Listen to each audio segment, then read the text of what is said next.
Il campanello della porta del caffè Aurora tintinnò, mentre Chiara Esposito si affrettava a sistemare il grembiule bianco sopra la camicia nera. Erano le 6:30 del mattino e i primi raggi del sole di aprile illuminavano le strade di pietra di Firenze, ancora umide dalla pioggia notturna. «Buongiorno, signor Moretti», esclamò con un sorriso che le illuminava gli occhi nocciola, mentre il proprietario burbero apriva la cassaforte. «Sei in anticipo, Chiara». «Come sempre», commentò l'uomo con un cenno di approvazione quasi impercettibile. A 29 anni, Chiara incarnava la resilienza. I suoi capelli castani raccolti in una coda disordinata e le piccole rughe d'espressione attorno agli occhi raccontavano una storia di fatica e determinazione. 10 anni prima, un incidente stradale aveva portato via i suoi genitori, lasciandola sola a crescere suo fratello Marco, allora quindicenne. Mentre preparava le macchine del caffè, la sua mente tornò alla sera precedente. Marco l'aveva chiamata dall'Università di Bologna, entusiasta per un progetto di ingegneria. Le sue parole squillanti «Ce la farò, Chiara, te lo prometto», le davano la forza di affrontare le sue doppie giornate lavorative. Il caffè Aurora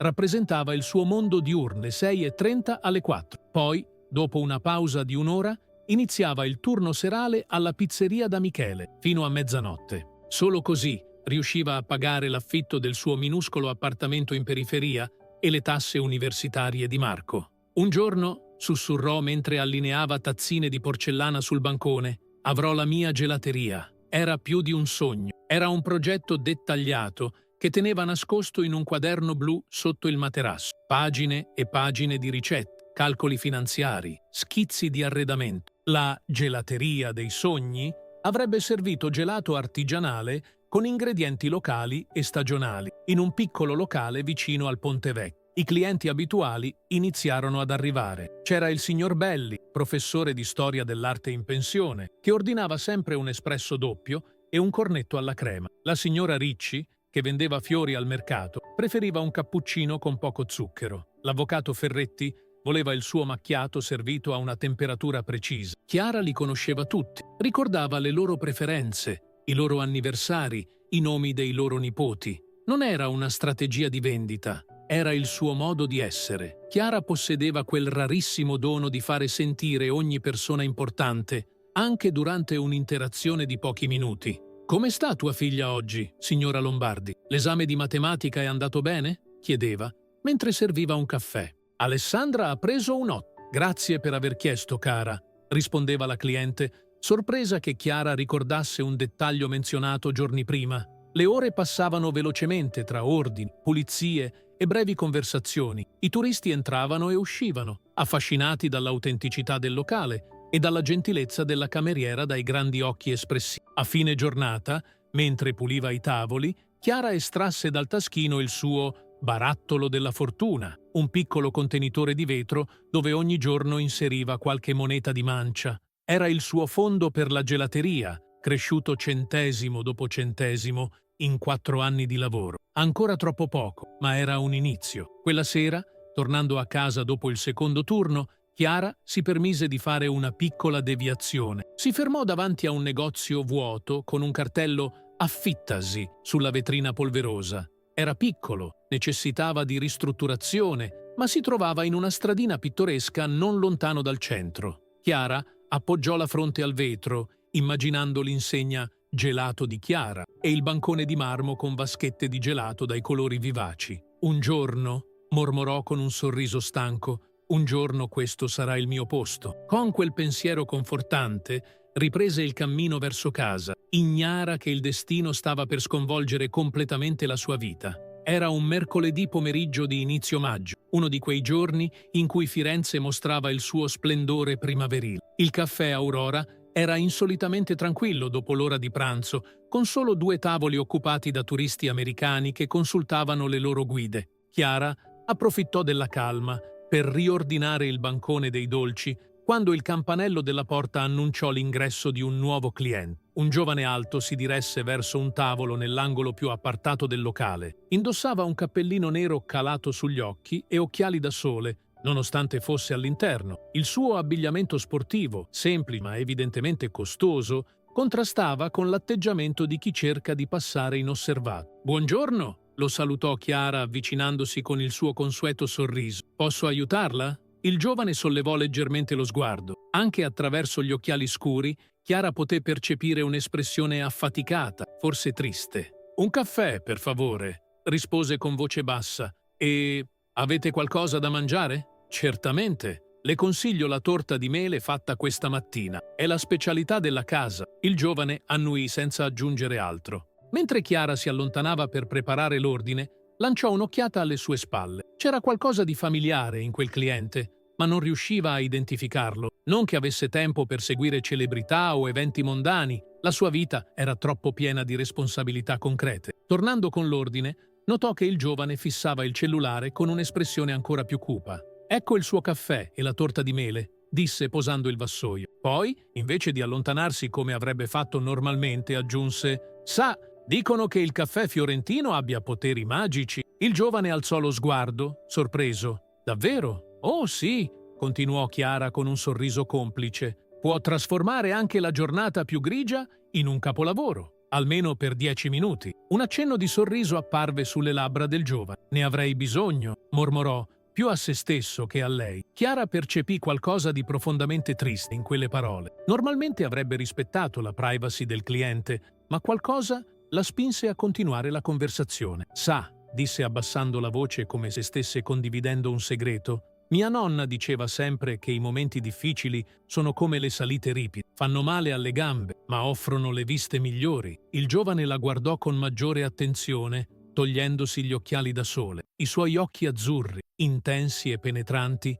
incontrarono quelli di Chiara. «La tua nonna era saggia», commentò. «Io sto cercando di scalare una montagna molto ripida al momento». «Allora ha bisogno di energia», rispose Chiara indicando la torta, «e forse di ricordare perché ha iniziato la scalata». Il giovane sembrò riflettere su quelle parole, poi annuì lentamente. «Mi chiamo Yannick», disse infine, porgendole la mano. «Chiara», rispose lei, stringendogliela. «Piacere di conoscerti, Yannick». Per i successivi 20 minuti, mentre Chiara serviva altri clienti, Yannick rimase seduto al suo tavolo, mangiando lentamente la torta e osservando la vita del caffè. Sembrava assorto nei suoi pensieri, ma il suo atteggiamento era cambiato. La tensione nelle sue spalle si era allentata. Quando tornò al suo tavolo per chiedere se desiderasse altro, Yannick sorrise. «Era tutto perfetto, grazie. E grazie anche per le parole di tua nonna». «Di niente», rispose Chiara. «Tutti abbiamo bisogno di qualcuno che ci ricordi di guardare avanti quando la strada sembra troppo ripida». Yannick pagò il conto, lasciando una mancia generosa che Chiara cercò di rifiutare. «Per favore, accettala», insistette lui. «Le tue parole oggi valevano molto più di questo». Con un cenno del capo, Yannick si rimise gli occhiali e uscì dal caffè. Chiara lo osservò allontanarsi lungo la strada acciottolata, chiedendosi quale montagna stesse cercando di scalare quel giovane dai modi gentili. Non aveva idea che quella breve conversazione avrebbe cambiato per sempre il corso della sua vita. La giornata era quasi finita e Chiara stava pulendo gli ultimi tavoli quando il signor Moretti la chiamò nel retrobottega. Il suo tono era insolitamente severo. «Chiara, devo parlarti». Entrando nel piccolo ufficio disordinato, notò immediatamente l'espressione contrariata del proprietario. Seduto dietro la scrivania ingombra di carte, tamburellava nervosamente con le dita sul legno consunto. «È successo qualcosa, signor Moretti? Hai servito un cliente nell'angolo questo pomeriggio, un giovane con cappello e occhiali scuri». Chiara annuì, confusa dalla direzione della conversazione. «Sai chi era?» chiese Moretti con tono accusatorio. «Mi ha detto che si chiamava Yannick», rispose lei. Moretti sbuffò. «Non un Yannick qualsiasi, era Yannick Sinner, il tennista. E tu», la sua voce si alzò, «tu l'hai disturbato con chiacchiere inutili». Chiara spalancò gli occhi, finalmente realizzando perché quel volto le sembrava familiare. Lo aveva intravisto sui giornali, ma non seguiva il tennis né aveva tempo per guardare la televisione. «Non intendevo disturbarlo», si difese. «Sembrava triste. Ho solo scambiato qualche parola gentile. La signora Bianchi del tavolo vicino mi ha riferito che lo hai trattenuto con domande personali», interruppe Moretti, il volto arrossato dalla rabbia. «Sai cosa significa questo? Che non tornerà mai più qui. Chissà cosa racconterà ai suoi amici famosi». «Ma non è andata così», protestò Chiara, sentendo il panico crescere. «Abbiamo solo...» «Basta», tuonò Moretti sbattendo un pugno sulla scrivania. Ho tollerato i tuoi ritardi, le tue richieste di anticipo, ma questo è troppo. La reputazione del mio locale viene prima di tutto. Le successive parole colpirono Chiara come uno schiaffo. Sei licenziata. Ritira le tue cose e vattene. Avrai lo stipendio fino a ieri. Ma, signor Moretti, lavoro qui da 5 anni. Non può... Posso e come? Il contratto prevede licenziamento immediato per comportamenti che danneggiano l'immagine del locale. Chiara rimase immobile, il sangue che le pulsava nelle orecchie. Non poteva perdere questo lavoro. Non ora. La prego, sussurrò, la voce tremante. Ho bisogno di questo impiego. Mio fratello, all'università, l'affitto. L'espressione di Moretti rimase impassibile. Non è un mio problema. Hai 15 minuti per andartene. Con le gambe pesanti come piombo, Chiara tornò nel locale. I clienti la osservavano, alcuni con curiosità, altri con imbarazzo. Evidentemente avevano sentito le urla provenienti dall'ufficio. Raccolse le sue cose in silenzio, il grembiule extra, il portafortuna che teneva vicino alla cassa, la piccola agenda con i suoi appunti. Mentre si dirigeva verso l'uscita, sentì il bisogno di voltarsi un'ultima volta verso quel luogo che per anni era stato la sua seconda casa. Moretti era già dietro il bancone, come se lei non fosse mai esistita. Il tragitto verso la pizzeria fu un susseguirsi di pensieri angoscianti. Come avrebbe pagato l'affitto del mese prossimo? E le tasse universitarie di Marco? Il lavoro serale alla pizzeria non sarebbe stato sufficiente, ma la giornata non aveva ancora finito di colpirla. «Mi dispiace, Chiara», disse il proprietario della pizzeria, quando lo informò che avrebbe potuto lavorare più ore. «In realtà, stavo per chiamarti. Dobbiamo ridurre il personale. Mio nipote ha bisogno di un lavoro e... La capisci? È famiglia!» 2 lavori persi nello stesso giorno. Chiara camminò per le strade di Firenze in uno stato di shock, incapace di processare completamente quanto accaduto. Il telefono squillò nella sua borsa. Era Marco. «Chiara! Notizie terribili!» esclamò suo fratello appena rispose. «L'università ha aumentato le tasse del 20% per il prossimo semestre. Qualcosa a che fare con tagli ai finanziamenti statali. Cosa facciamo?» Fu in quel momento che Chiara dovette appoggiarsi a un muro per non crollare. Come poteva dirgli che aveva appena perso entrambi i lavori? «Troveremo una soluzione», rispose con una fermezza che non sentì. «Ti richiamo più tardi, ok?» Riattaccando, notò un messaggio del proprietario del suo appartamento. «Gentile inquilina, la informo che, come da precedente comunicazione, l'edificio è stato venduto. Deve liberare l'appartamento entro il 30 del mese, tra 3 settimane. Cordiali saluti!» La precedente comunicazione? Chiara non ricordava nulla del genere. Forse era arrivata mentre era al lavoro, o forse si era persa tra le bollette che si accumulavano sulla sua scrivania. Mentre il sole tramontava su Firenze, tingendo di rosa i palazzi rinascimentali, Chiara si ritrovò seduta su una panchina nei giardini di Boboli. Le lacrime che aveva trattenuto tutto il giorno finalmente sgorgarono libere. In poche ore ogni pilastro della sua vita era crollato. Osservò un gruppo di turisti che scattavano foto felici, ignari del dramma che si stava consumando a pochi metri da loro. Si sentì invisibile, insignificante, come se il mondo avesse improvvisamente deciso di voltarle le spalle. Quando l'oscurità scese sulla città, Chiara si alzò dalla panchina. Non poteva permettersi di crollare, non ancora. Doveva trovare una soluzione, per Marco, per se stessa. Ma quella notte, per la prima volta in 10 anni, Chiara Esposito si chiese se avesse ancora la forza di continuare a lottare. Il sole filtrava debolmente attraverso le finestre polverose del dormitorio pubblico dove Chiara aveva trovato rifugio negli ultimi 5 giorni. Un letto in una stanza condivisa con altre 4 donne era tutto ciò che aveva potuto permettersi dopo aver lasciato il suo appartamento. I suoi pochi averi erano racchiusi in 2 valigie, custodite gelosamente sotto il letto metallico. Quella mattina aveva un colloquio in un hotel vicino al Duomo. Non era il lavoro dei suoi sogni,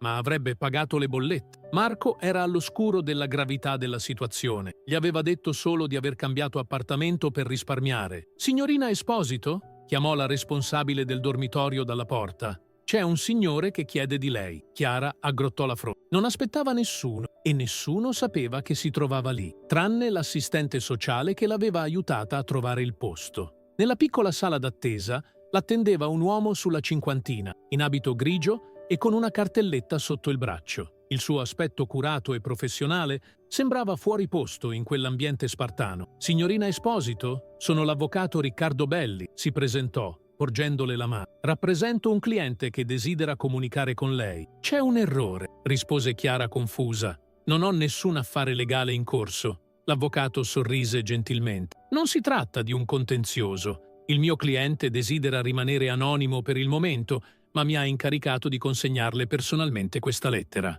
Dalla cartelletta estrasse una busta bianca che porse a Chiara. Il suo nome era scritto a mano sulla parte anteriore, con una calligrafia ordinata. «Non capisco», mormorò Chiara, esaminando la busta con diffidenza. «Le consiglio di leggerla», disse semplicemente l'avvocato. «Rimarrò qui per rispondere a eventuali domande». Con dita tremanti, Chiara aprì la busta. All'interno c'era un foglio di carta elegante con poche righe scritte a mano. «Cara, Chiara, spesso non ci rendiamo conto di quanto le nostre parole possano influenzare la vita degli altri. Il giorno in cui ci siamo incontrati al caffè Aurora, ero sul punto di rinunciare a tutto. Una serie di sconfitte e delusioni mi avevano fatto perdere la fiducia in me stesso e nel mio percorso. Le tue parole sulla montagna ripida e sulla vista che offre mi hanno fatto ricordare perché ho iniziato questo viaggio. Sono tornato a credere in me stesso. Recentemente ho scoperto cosa è successo dopo la mia visita al caffè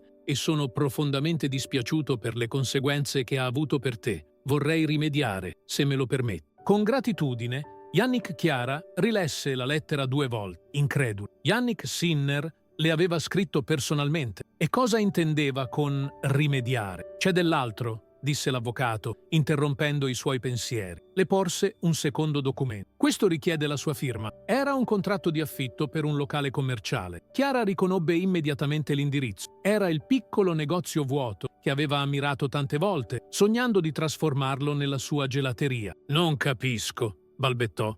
«Il mio cliente ha acquistato il locale e desidera concederlo a lei in affitto, con opzione di acquisto dopo 5 anni. Il canone mensile è simbolico, €1 al mese». €1? Ma è impossibile! Quel locale vale... «Il mio cliente insiste», interruppe gentilmente l'avvocato. «C'è anche questo». Le consegnò una carta bancaria e un foglio con un codice PIN. Su questo conto sono stati depositati fondi sufficienti per ristrutturare il locale e avviare l'attività che desidera. Ci sono anche le spese di mantenimento per i primi 2 anni e... esitò un istante. Una somma per le tasse universitarie di suo fratello Marco. Chiara si sentì mancare. Doveva essere uno scherzo crudele o un sogno da cui si sarebbe svegliata tra poco, tornando alla dura realtà. «Perché?» riuscì infine a chiedere, la voce appena un sussurro. «Perché farebbe tutto questo per me? Ci siamo parlati solo pochi minuti». L'avvocato sorrise. «Il signor Sinner mi ha autorizzato a dirle che quelle poche parole gli hanno dato la forza di non abbandonare quando era sul punto di farlo. Ha vinto una battaglia importante, non solo nello sport, e crede che lo debba in parte a lei». Chiara si sedette lentamente, le gambe improvvisamente deboli. Era troppo da processare. «Non so cosa dire, non deve dire nulla ora», rispose l'avvocato alzandosi. «Prenda il tempo che le serve per riflettere. Ecco il mio biglietto da visita. Mi contatti quando si sentirà pronta». Mentre l'avvocato si avviava verso l'uscita, Chiara lo chiamò. «Aspetti, come faceva a sapere della mia situazione, di Marco, del locale che sognavo?» L'uomo si voltò con un sorriso enigmatico. «Il signor Sinner ha risorse considerevoli e crede che i sogni meritino una possibilità di realizzarsi». Rimasta sola, Chiara fissò i documenti sparsi sul tavolo davanti a lei. Il contratto d'affitto, la carta bancaria, la lettera. La possibilità di realizzare il suo sogno più grande era lì, a portata di mano. Poi, lentamente, un sorriso si fece strada sul suo volto. Forse sua nonna aveva ragione. Dopo la salita più ripida, si apriva davvero la vista più bella. 1 year later, on a sun-drenched May morning that bathed Florence in golden light, a modest crowd gathered in front of an elegant shop nestled in a charming cobblestone street near the Arno River. The wooden sign above the entrance simply read, "Gelato di Chiara," in delicate gold lettering against a deep cerulean background, the precise shade of the notebook where she had sketched her dreams for years. The air was infused with the intoxicating aroma of fresh chocolate, vanilla, and roasted pistachios that wafted through the open windows, drawing curious passers-by who couldn't resist stopping to discover the source of such heavenly fragrance. "Welcome to our official grand opening," announced Kiara, standing proudly before the entrance. Her transformation from the exhausted waitress of a year ago was remarkable. The dark circles under her eyes had vanished, and her chestnut hair, now styled in loose waves, caught the sunlight. She wore an elegant pistachio green dress that complemented her honey-colored eyes, radiating confidence and joy that seemed almost tangible. "Thank you all for sharing this special day with us." Applause rippled through the gathering as Kiara, with hands that no longer trembled from exhaustion, cut the red ribbon stretched across the doorway. Marco, now an engineering graduate with a position at a respected Florentine firm, stood beside her. His eyes glistened with tears of pride for the sister who had sacrificed everything to ensure his education. The matching gold bands on their wrists, gifts they had given each other to commemorate this day, caught the light as they embraced. "You did it, Kiara," he whispered into her ear. "I always knew you." Inside, the gelateria was a masterpiece of thoughtful design. The walls were painted a warm cream color that seemed to glow in the morning light streaming through the wide window. Custom shelving crafted from Tuscan olive wood lined the wall, displaying artisanal ceramic bowls and handmade spoons available for purchase. The marble counter, the centerpiece Kiara had dreamed of for so long, gleamed immaculately white, showcasing 18 different flavors of artisanal gelato arranged in a rainbow of colors and textures. Each flavor had been meticulously developed and tested over countless late nights. The rich chocolate infused with local Chianti wine, the delicate lavender honey made with flowers from the hills outside Florence, the seasonal strawberry basil that captured spring's essence. Above each flavor, hand-painted ceramic tiles displayed the names and ingredients, many sourced within 50 kilometers of Florence. But it wasn't just the exquisite decor or the carefully crafted recipe that made this place special. Behind the counter, working alongside Kiara, were three women whose stories intertwined with her own tale of perseverance. Elena, a 34-year-old single mother of twins who had lost her restaurant job during the pandemic, managed the front of house with graceful efficiency. Her children occasionally peeked out from the small playroom Kiara had insisted on installing in the back, where employees' children could safely stay during work hours. Sophia, a 22-year-old with Down syndrome and an extraordinary talent for artistic food presentation, created the shop's signature decoration, delicate chocolate filigree, and candied fruit arrangements that transformed each serving into a miniature work of art. The local art school had already approached her about teaching a workshop on food aesthetic. Lucia, a 28-year-old Nigerian immigrant with dreams of Italian citizenship, was apprenticing in gelato making while attending language classes 3 evenings a week in the shop's small kitchen after closing. Her incorporation of subtle spices from her homeland had already inspired 2 of the shop's most popular seasonal offerings. "Our gelato isn't just delicious," Kiara explained to the local journalists who had come to cover the opening. "It's created with sustainable ingredients from small Tuscan producers who practice traditional farming methods. And our team demonstrates that providing opportunities to those who have faced challenges enriches us all." What she didn't mention was that 10% of the profits went to a scholarship fund for economically disadvantaged students, inspired by her own struggles to keep Marco in university. She also kept quiet about the fact that every Monday, their official closing day, they produced gelato for the nearby homeless shelter, delivering it personally each week. As the doors officially opened to the public, customers began to flow in, drawn by both curiosity about the new shop and the compelling story that had spread throughout Florence. The waitress, who was unjustly fired and yet somehow managed to realize her dream through the help of a mysterious benefactor. No one knew for certain who this benefactor was, though rumors circulated about a famous tennis player. Kiara neither confirmed nor denied, protecting Yannick's privacy just as fiercely as he had once sought anonymity in her cafe. The truth was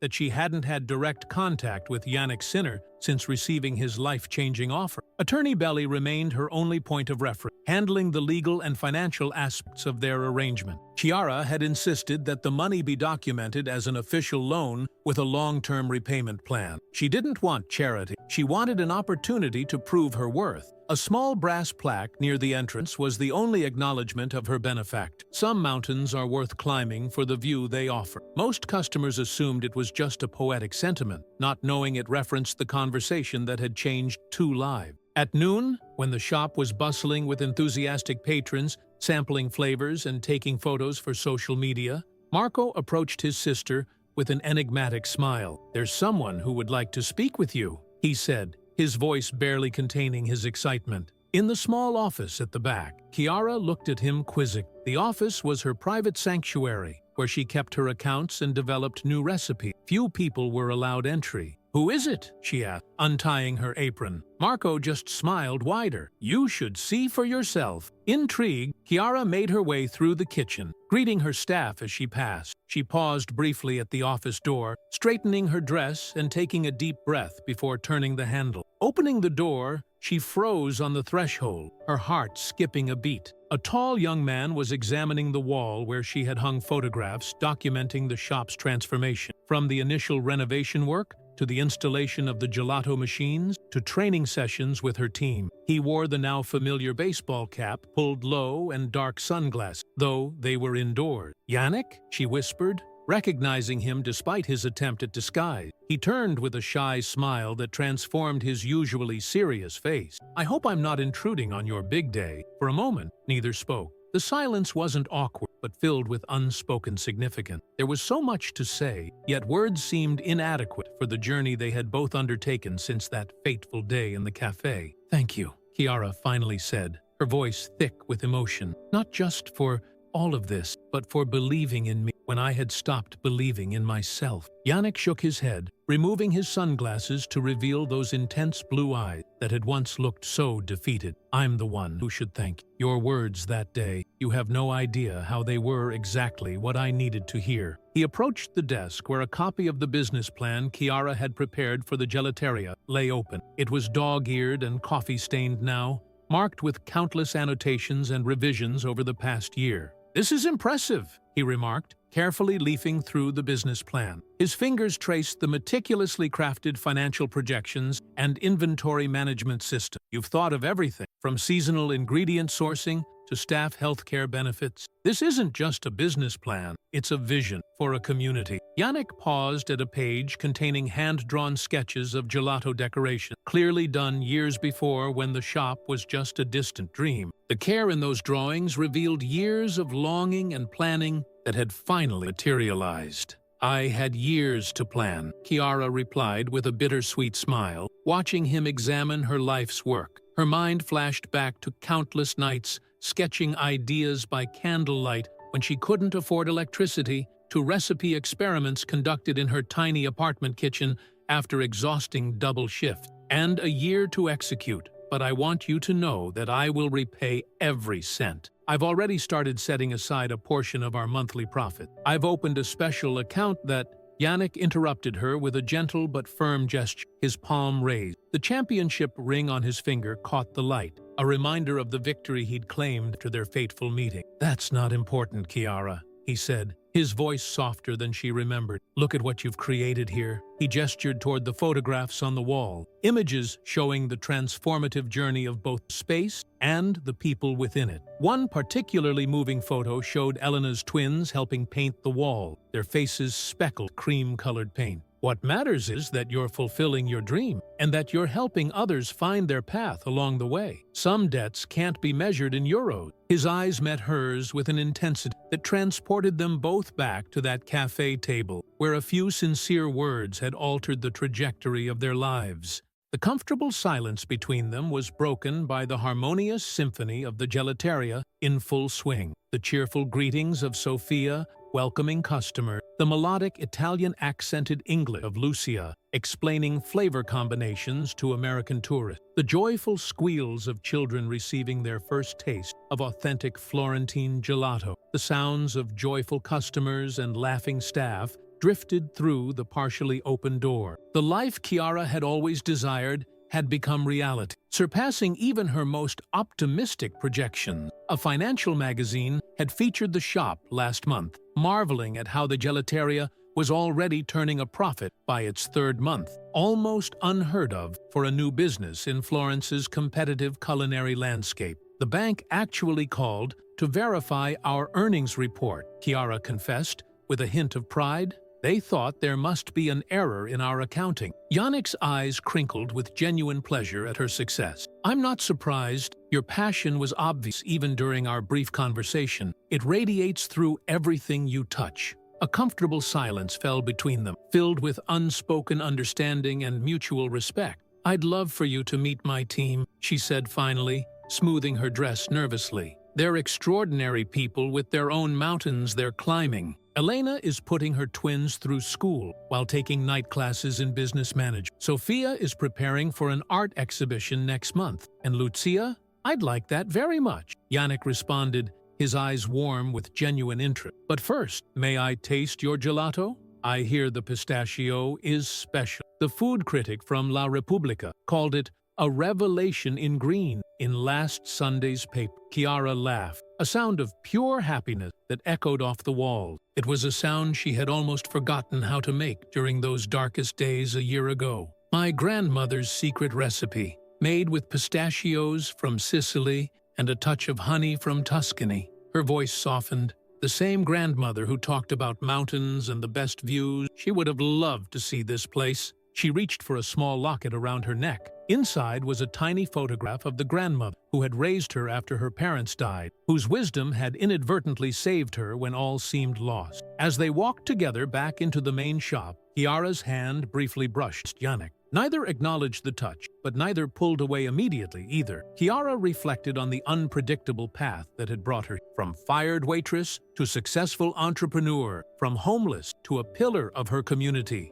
from despair to purpose. The shop was now filled with afternoon light that streamed through the window, catching dust motes that danced in golden suspension. The marble countertop gleamed as Sophia created another masterpiece, delicately placing thin shavings of chocolate atop a tower of stracciatella gelato. An elderly customer, Professor Martelli, who had taught classics at the university 5 decades, stopped Kiara at the entrance to the serving area. His eyes, magnified behind thick glasses, were moist with emotion. "Signorina Kiara," he said, his voice trembling slightly as he clutched his cane with one hand and a cup of hazelnut gelato with the other. "This is the finest gelato I've ever tasted. And I've lived in Florence for 82 years. The words on your sign are true. Every flavor tells a story. This hazelnut, it reminds me of autumns in my childhood home near Alba. How did you capture a memory I'd almost forgotten?"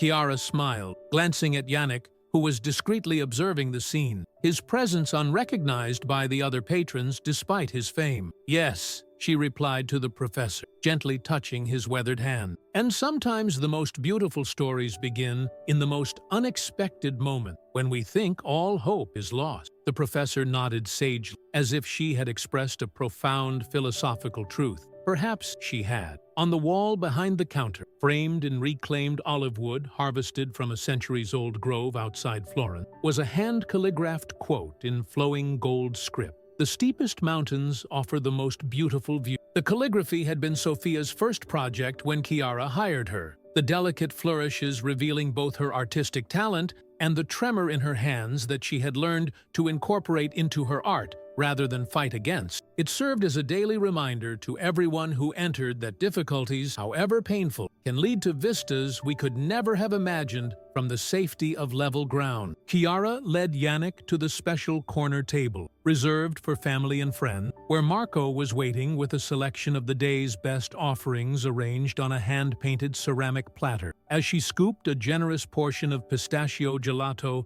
into a cone for Yannick, their fingers brushed briefly during the exchange. An electric current of connection passed between them. Not romantic, but something perhaps more profound. The recognition of two souls who had helped each other find their way when lost in their own personal darkness. Their eyes met in silent understanding of the invisible thread that had connected their destinies, how a few kind words exchanged during a moment of despair had changed both their lives immeasurably. Neither needed to speak the question that hung in the air between them. Was it mere chance that had brought them together that day? Or something more intentional in the universe's design? The afternoon sun continued its journey, casting an almost ethereal golden glow over the gelateria and its patron. Outside, Florence continued its centuries-old dance of beauty and resilience, the Duomo standing sentinel over a city that had witnessed countless stories, fall and redemption. Inside, Chiara Esposito had found her place in that eternal narrative, not just as a survivor, but as someone who helped others climb their own mountain, one scoop of handcrafted gelato at a time.